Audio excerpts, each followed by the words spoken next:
hope you like the outcome of my DIY ReStyle project.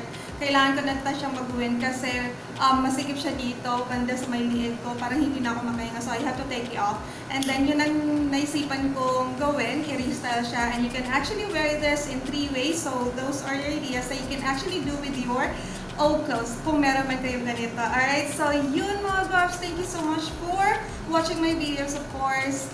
Yeah, so till my next video, God bless everyone. Bye!